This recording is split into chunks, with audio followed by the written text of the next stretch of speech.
Assalamualaikum warahmatullahi wabarakatuh. Baik, perkenalkan kami dari kelompok kedua akan mempresentasikan materi kami dengan judul deadlock. Nah, sebelum ke materi, saya akan memperkenalkan teman-teman saya. Yang pertama, Perkenalkan, nama saya Selvi Jakisa. saya Raplin Babihu. Saya Puan Nur Fatina. Saya Muhammad Akbar Balata. Baik, itulah perkenalan diri dari kami, dan untuk lebih jelas tentang materi kami, silakan simak video berikut ini. Baik, saya Selvi Jakisa akan menjelaskan materi kami, yaitu definisi deadlock. Deadlock adalah suatu kondisi di mana dua proses atau lebih saling menunggu proses yang lain untuk melepaskan resource yang sedang dipakai. Karena beberapa proses itu saling menunggu, maka tidak terjadi kemajuan dalam kerja proses-proses tersebut. Deadlock dalam arti sebenarnya adalah kebuntuan. Kebuntuan yang dimaksud dalam sistem operasi adalah kebuntuan proses. Deadlock adalah masalah yang biasa terjadi ketika banyak proses yang membagi sebuah resource yang hanya boleh dirubah oleh satu proses saja dalam satu waktu. Jadi, deadlock ialah suatu kondisi di mana proses tidak berjalan lagi ataupun tidak ada komunikasi lagi antar proses. Deadlock adalah keadaan di mana dua atau lebih proses saling menunggu, meminta resource untuk waktu yang tidak terbatas lamanya. Analoginya seperti pada kondisi jalan raya di mana terjadi kemacetan parah. Deadlock adalah efek samping dari sinkronisasi, di mana satu variabel digunakan oleh dua proses. Kejadian deadlock selalu tidak lepas dari sumber daya, bahwa hampir seluruh merupakan masalah sumber daya yang digunakan bersama-sama. Oleh karena itu, kita juga perlu tahu tentang jenis sumber daya, yaitu sumber daya dapat digunakan lagi berulang-ulang dan sumber daya yang dapat digunakan dan habis dipakai atau dapat dikatakan sumber daya sekali pakai.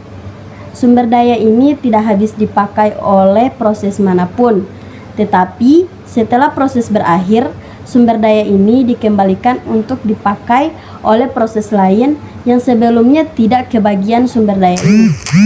Deadlock yang mungkin dapat terjadi pada suatu proses disebabkan proses itu menunggu suatu kejadian tertentu yang tidak akan pernah terjadi. Dua atau lebih proses dikatakan berada dalam kondisi deadlock bila setiap proses yang ada menunggu suatu kejadian yang hanya dapat dilakukan oleh proses lain dalam himpunan tersebut. Hanya ada satu cara untuk menghancurkan deadlock, yaitu abort satu atau lebih transaksi.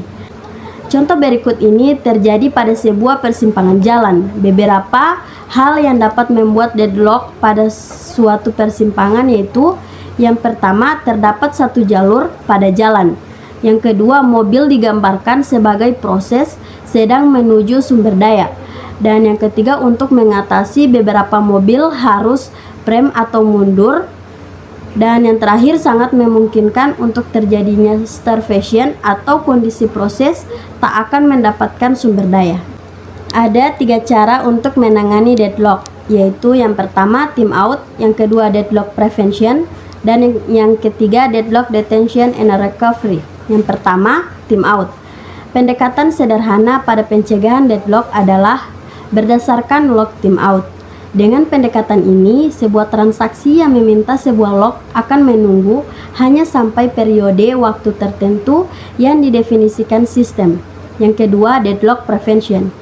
Pendekatan lain untuk mencegah deadlock adalah untuk memesan transaksi menggunakan timestamp transaksi. Dua algoritma telah ditemukan oleh Rosencrantz. Algoritma pertama, Whitby, mengizinkan hanya transaksi yang lebih tua untuk menunggu yang lebih muda. Jika tidak, transaksi dibatalkan, atau mati, dan restart dengan timestamp yang sama, sehingga lama-kelamaan transaksi tersebut akan menjadi transaksi aktif tertua dan tidak akan mati. Algoritma kedua, White, menggunakan pendekatan simetrikal. Hanya transaksi yang lebih muda yang dapat menunggu untuk yang lebih tua. Jika transaksi yang lebih tua meminta lock yang dipegang oleh transaksi yang lebih muda, transaksi yang lebih mudah digagalkan. Dan yang ketiga, deadlock detention. Deadlock detention biasanya ditangani oleh konstruksi wait for graph atau WFG yang menunjukkan ketergantungan transaksi, yaitu transaksi TI tergantung pada TJ jika transaksi TJ memegang lock pada sebuah item data yang ditunggu oleh TI. Baik, selanjutnya saya akan menjelaskan materi model sistem. Pada model operasi normal, sebuah proses menggunakan sumber daya dengan urutan sebagai berikut. Yang pertama, mengajukan permohonan atau request. Bila permohonan tidak dapat dikabulkan dengan segera, atau misalnya karena sumber daya sedang digunakan proses lain, maka proses itu harus menunggu sampai sumber daya yang dimintanya tersedia. Sebuah proses mengajukan permohonan kepada sumber daya untuk menggunakan jasa sumber daya sebagai alat transportasi. Yang kedua, menggunakan sumber daya atau use. Proses dapat menggunakan sumber daya, misalnya printer atau mencetak, disk drive untuk melakukan operasi I/O dan sebagainya. Atau proses ini menggunakan jasa sumber daya sebagai alat transportasi. Dan yang ketiga yaitu melepaskan sumber daya atau release. Setelah proses menyelesaikan penggunaan sumber daya, maka sumber daya harus dilepaskan sehingga dapat digunakan oleh proses lain. Proses ini melepas sumber daya sebagai jasa pengantar. Model sistem menurut Kaufman dalam bukunya Operating System menyebutkan 4 syarat bagi terjadinya deadlock. Yang pertama, mutual exclusion, suatu kondisi di mana setiap sumber daya diberikan tepat pada satu proses pada suatu waktu. Yang kedua, hold and wait, kondisi yang menyatakan proses-proses yang sedang memakai suatu sumber daya dapat meminta sumber daya yang lain. Yang ketiga, non-preemptive, kondisi di mana suatu sumber daya yang sedang berada pada suatu proses tidak dapat diambil secara paksa dari proses tersebut sampai proses itu melepaskannya. Dan yang terakhir, circular wait, kondisi yang menyatakan bahwa adanya rantai saling meminta sumber daya yang dimiliki oleh suatu proses oleh proses lainnya. Baik, saya akan mempresentasikan materi mencegah dan menghindari deadlock. Yang pertama yaitu mencegah deadlock. Metode ini berkaitan dengan pengkondisian sistem agar menghilangkan kemungkinan terjadinya deadlock. Pencegahan merupakan solusi yang bersih dipandang dari sudut tercegahnya deadlock. Metode ini sering menghasilkan utilisasi sumber daya yang buruk. Nah, pencegahan deadlock merupakan metode yang banyak dipakai. Dan untuk mencegah deadlock digunakan dengan meniadakan salah satu dari syarat perlu sebagai berikut. Syarat pertama yaitu mencegah mutual exclusion. Mutual exclusion benar-benar tak dapat dihindari. Hal ini dikarenakan tidak ada sumber daya yang dapat digunakan bersama-sama. Jadi, sistem harus membawa sumber daya yang tidak dapat digunakan bersama-sama. Yang kedua yaitu mencegah hold and wait. Untuk mencegah hold and wait, sistem harus menjamin bila suatu proses meminta sumber daya, maka proses tersebut tidak sedang memegang sumber daya yang lain. Proses harus meminta dan dialokasikan semua sumber daya yang diperlukan sebelum proses memulai eksekusi atau mengizinkan proses meminta sumber daya hanya jika proses tidak membawa sumber daya lain. Model ini mempunyai utilitas sumber daya yang rendah dan kemungkinan terjadi starvation jika proses membutuhkan sumber daya yang populer sehingga terjadi keadaan menunggu yang tidak terbatas karena setidaknya satu dari sumber daya yang dibutuhkannya dialokasikan untuk proses yang lain. Nah, yang ketiga yaitu mencegah non-preemption.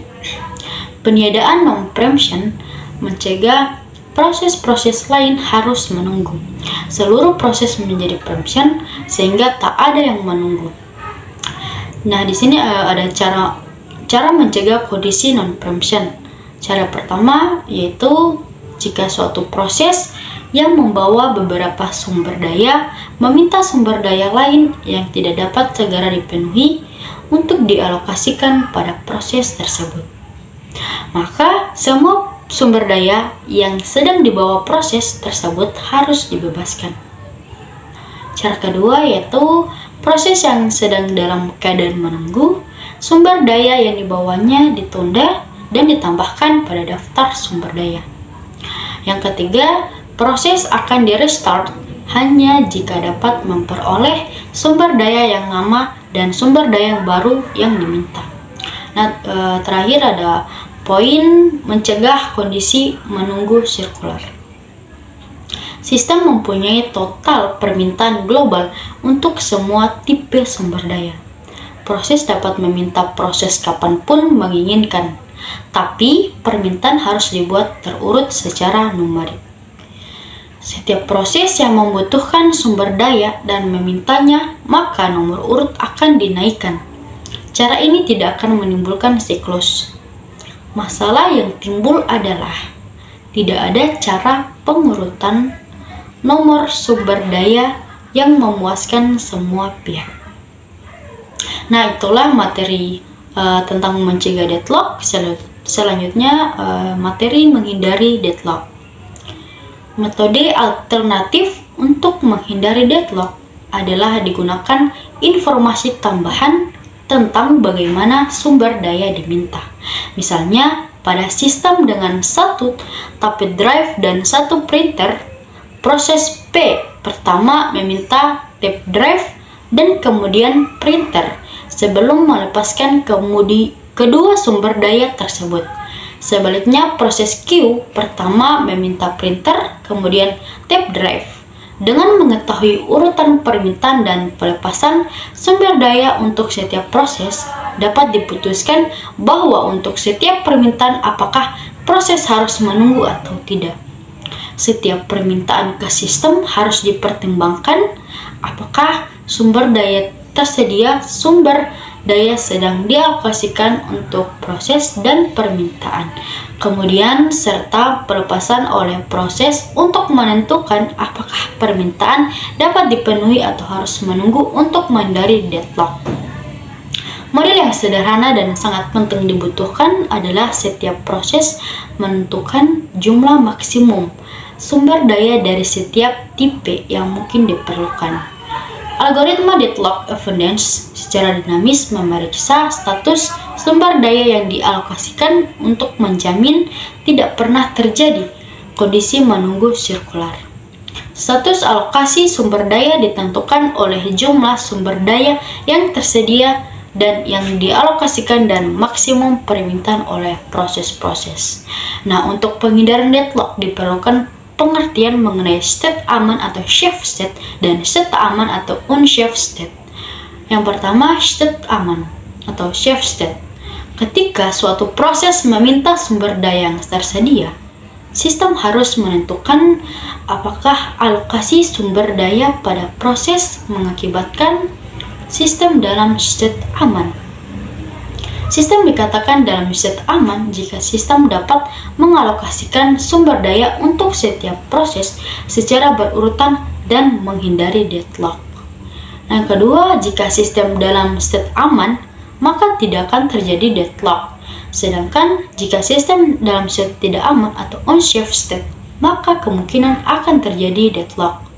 Nah, untuk menghindari deadlock pada sistem yang hanya mempunyai satu anggota untuk tipe sumber daya, dapat digunakan algoritma resource allocation graph.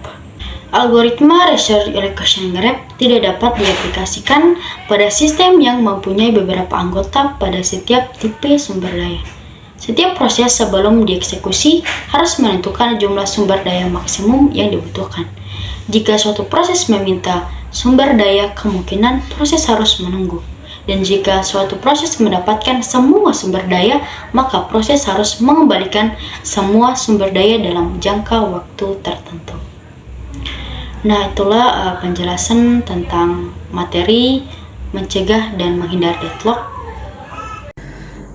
Baik, Saya atas nama Puan Nurfatina akan melanjutkan materi tentang deadlock.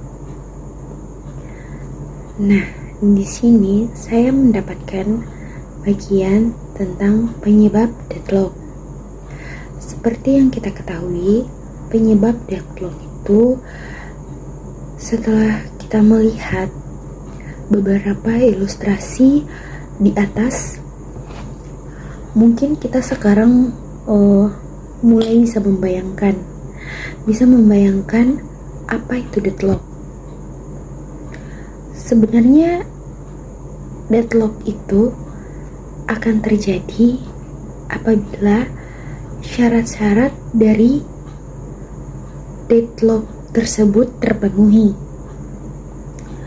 Nah, di sini juga ada 4 kondisi penyebab dari deadlock. Ini 4 kondisi penyebab deadlock itu seperti mutual exclusion. Itu hanya ada satu proses, 100 proses yang memakai sumber dari proses lain yang ingin memakai sumber daya tersebut, yang harus menunggu hingga sumber daya yang tadi bisa dilepaskan atau tidak ada proses yang memakai sumber daya tersebut. Nah, yang kedua itu ada hold and wait. Hold and wait itu proses yang sedang memakai sumber daya yang meminta sumber daya maksudnya itu menunggu hingga benar-benar sumber tersebut sumber daya itu dapat diminta dan tidak dipakai oleh proses yang lain, seperti bisa kayak menyebabkan kelaparan, sumber daya yang sebagai proses tidak dapat disumber daya dalam waktu yang sama, yang lama tuh. Dan yang ketiga itu no preemption.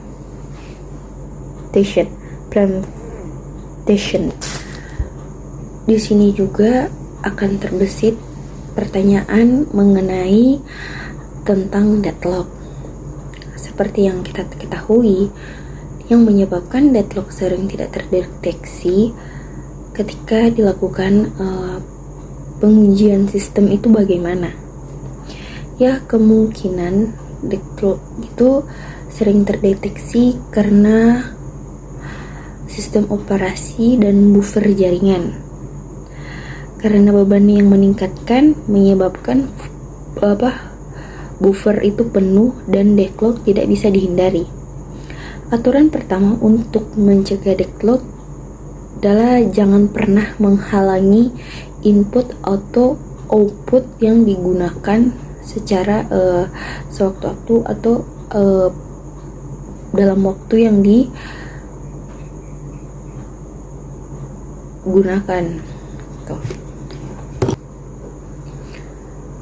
Di sini juga selain kita mengetahui penyebabnya, kita juga harus mengetahui metode apa saja yang bisa mengatasi deadlock.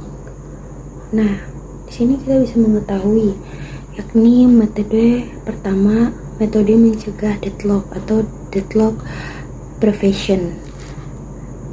Metode pencegahan deadlock ada banyak. Salah satu strategi dalam deadlock prevention yakni meniadakan mutual exclusion, meniadakan hold and wait, mengalokasikan sumber daya atau tidak sama sekali, dan hold and raise. Menyediakan juga non-prevention, meniadakan menunggu sikular. Proses hanya diperbolehkan menggenggam satu sumber daya dan penomoran global sumber daya. Yang kedua itu metode menghindar deadlock atau deadlock avoidance. Proses harus menyatakan seluruh sumber daya maksimum yang dibutuhkan sebelum dieksekusi. Yang ketiga, metode deteksi, deadlock detection. Jika tidak ada perputaran berarti tidak ada deadlock. Jadi ada perputaran, ada potensi yang terjadi deadlock. Resource dengan instan tunggal dan peraturan mengakibatkan deadlock. Dan yang keempat itu pemulihan deadlock recovery. Permintaan sumber daya yang dikabulkan selama kemungkinan sistem operasi memeriksa adakah kondisi circular weight secara periodik. Nah, itulah metode cara mengatasi penyebab dari deadlock. Itu terdiri dari 4 yang saya sudah jelaskan tadi. Nah, jadi kita bisa menyimpulkan bahwa permasalahan penyebab dari deadlock ini sekumpulan proses-proses yang diblok, di mana setiap proses membawa sumber daya dan menunggu mendapatkan daya yang dibawa oleh proses yang lain. Jadi ketika ada yang bertanya-tanya apa yang dimaksud dengan deadlock dan apa penyebab seperti yang sudah saya sampaikan tadi, di mana deadlock itu keadaan sejumlah permintaan yang tidak bisa dijalankan karena permintaan tersebut saling tunggu dan menunggu. Dan masalah utama penyebabnya itu ya dalam penggunaan data secara bersamaan. Mempresentasikan materi mengabaikan masalah deadlock. Untuk memastikan sistem tidak memasuki deadlock, sistem dapat menggunakan pencegahan deadlock atau penghindaran deadlock. Penghindaran deadlock membutuhkan informasi tentang sumber daya yang mana yang akan suatu proses meminta dan beberapa lama akan digunakan. Dengan informasi tersebut dapat diputuskan apakah suatu proses harus menunggu atau tidak. Hal ini disebabkan oleh keberadaan sumber daya, apakah ia sedang digunakan oleh proses lain atau tidak. Metode ini lebih dikenal algoritma. Dalam algoritma ini dikatakan bahwa untuk menghadapi deadlock ialah dengan berpura-pura bahwa tidak ada masalah apapun. Hal ini seakan-akan melakukan suatu hal fatal, tetapi sistem operasi Unix menanggulangi deadlock dengan cara ini dengan tidak mendeteksi deadlock dan membiarkannya secara otomatis, mematikan program sehingga seakan-akan tidak terjadi apapun.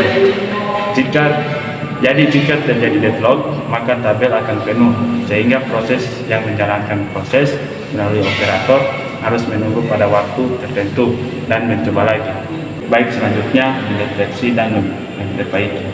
Caranya ialah dengan cara mendeteksi jika terjadi deadlock pada suatu proses, maka dideteksi sistem mana yang terlibat di dalamnya. Setelah diketahui sistem mana saja yang terlibat, maka diadakan proses untuk memperbaiki dan menjadikan sistem berjalan kembali. Jika sebuah sistem tidak memastikan deadlock akan terjadi dan juga tidak didukung dengan pendeteksian deadlock serta pencegahannya, maka kita akan sampai pada kondisi deadlock yang dapat berpengaruh terhadap performa sistem karena sumber daya tidak dapat digunakan oleh proses sehingga proses-proses yang lain juga terganggu. Akhirnya sistem akan berhenti dan harus di-restart. Hal-hal yang terjadi dalam mendeteksi adanya deadlock: A. Permintaan sumber daya dikabulkan selama memungkinkan. B. Sistem operasi memeriksa adakah kondisi circular weight secara periodik. C. Pemeriksaan adanya deadlock dapat dilakukan setiap ada sumber daya yang hendak digunakan oleh sebuah proses. D. Memeriksa dengan algoritma tertentu. Selanjutnya, penghindaraan. Pendekatan metode ini adalah dengan hanya memberi kesempatan ke permintaan sumber daya yang tidak mungkin akan menyebabkan deadlock. Metode ini memeriksa dampak pemberian akses pada suatu proses. Jika pemberian akses tidak mungkin menuju kepada deadlock, maka sumber daya akan diberikan pada proses yang meminta. Jika tidak aman, proses yang meminta akan disuspend sampai suatu waktu permintaannya aman. Untuk diberikan kondisi ini terjadi ketika setelah sumber daya yang sebelumnya dipegang oleh proses lain telah dilepaskan kondisi aman. Yang dimaksud selanjutnya disebut sebagai substate, sedangkan keadaan yang tidak memungkinkan untuk diberikan sumber daya yang diminta disebut unsafe state. A. Kondisi aman safe state. Suatu keadaan dapat dinyatakan sebagai safe state jika tidak terjadi deadlock dan terdapat cara untuk memenuhi semua permintaan sumber daya yang ditunda tanpa menghasilkan deadlock dengan cara mengikuti urutan tertentu. B. Kondisi tak aman user state. Suatu state dinyatakan sebagai state tak selamat. Unsafe state jika tidak terdapat cara untuk memenuhinya. Semua permintaan yang saat ini ditunda dengan menjalankan proses-proses dengan suatu urutan. Permintaan terhadap sumber daya dilakukan sebanyak sekali saja. Sistem juga harus dapat mengenali bahwa sumber daya itu aman atau tidak terkena deadlock. Setelah itu baru dialokasikan pada sistem deadlock. Avoidance, penghindaraan, dilakukan dengan cara memastikan bahwa program memiliki maksimum permintaan. Dengan kata lain, cara sistem ini memastikan lebih dahulu bahwa sistem akan selalu dalam kondisi aman, baik mengatakan permintaan awal ataupun meminta permintaan sumber daya tambahan. Sistem harus berada dalam kondisi aman. Status aman ini terjadi jika sistem dapat mengalokasikan sumber daya bagi tiap proses dalam keadaan tertentu dan masih dapat terjadi deadlock. Status aman bukanlah status deadlock. Jadi status deadlock merupakan status tidak aman. Tetapi tidak selamanya status tidak aman mengakibatkan status deadlock, melainkan ada kemungkinan dapat terjadi. Selanjutnya, pencegahan. Metode pencegahan dianggap sebagai solusi yang berisi dipandang dari sudut tercegahnya deadlock. Tetapi pencegahan akan mengakibatkan kinerja antulisasi sumber daya yang buruk. Metode pencegahan menggunakan pendekatan dengan cara menindakkan 4 syarat yang dapat menyebabkan deadlock terjadi pada saat eksekusi. Oke, baik, itulah hasil presentasi kami dengan materi deadlock. Apabila ada kekurangan, kami mohon maaf. Wassalamualaikum warahmatullahi wabarakatuh.